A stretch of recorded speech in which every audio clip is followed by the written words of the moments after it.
वक्फ board के विषय में जो भी सरकार की सोच है और उसमें संशोधन का जो प्रावधान लाने की बात है, विपक्ष को उसके तथ्यों पे जाना चाहिए। प्रधानमंत्री जी का भी स्पष्ट विचार आया है कि बाबा साहब भीमराव अंबेडकर जी के संविधान में जो एससी और एसटी के आरक्षण का जो प्रावधान है उसमें क्रीमी लेयर नहीं है, इसलिए एससी एसटी के आरक्षण में क्रीमी लेयर नहीं है।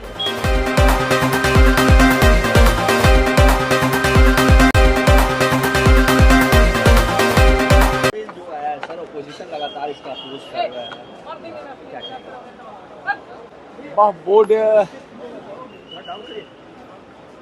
के विषय में जो भी सरकार की सोच है और उसमें संशोधन का जो प्रावधान लाने की बात है, विपक्ष को उसके तथ्यों पे जाना चाहिए कि किस प्रकार से वक्फ बोर्ड की संपत्तियों का उपयोग उसी अल्पसंख्यक समाज की महिलाओं के लिए और बच्चों के लिए और उनके गरीबों के लिए हो। इस सोच के साथ ऐसे यह मामला अब जेपीसी में चला गया है, तो वहाँ उस पर चर्चा होगी, उस पर विचार होगा। सर, क्रीमी लेयर पे कल चर्चा चली कि नहीं रहेगा। बिल्कुल मोदी सरकार ने स्पष्ट किया है और माननीय प्रधानमंत्री जी का भी स्पष्ट विचार आया है कि बाबा साहब भीमराव अंबेडकर जी के संविधान में जो एससी और एसटी के आरक्षण का जो प्रावधान है उसमें क्रीमी लेयर नहीं है, इसलिए एससी एसटी के आरक्षण में क्रीमी लेयर नहीं रहे।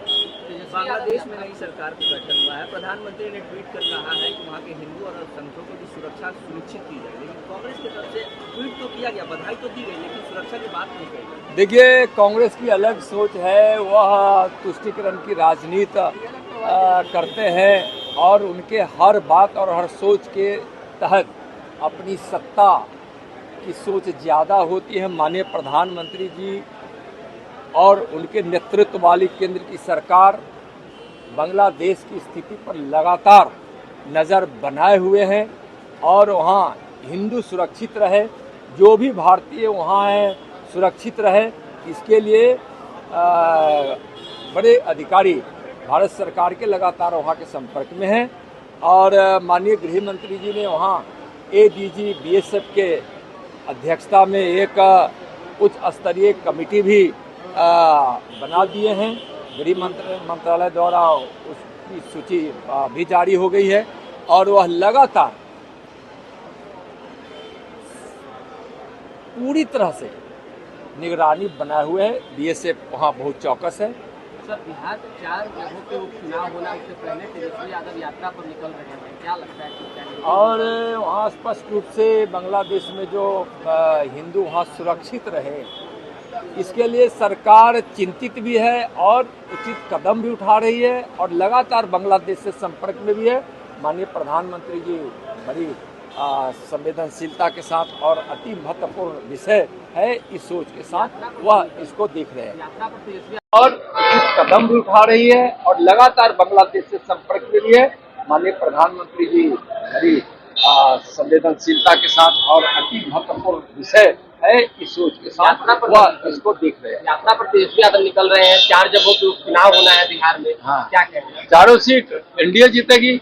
उनकी यात्रा तब समाप्त हो गई, राजनीति की यात्रा। वो तो अपने उस उप मुख्यमंत्री के काल में 6 विभाग रखकर लूटने का काम किए देखे ही, इसलिए वह नहीं है। आप इसलिए उनकी यात्रा करने से कोई फर्क नहीं है। एनडीए में विश्वास है।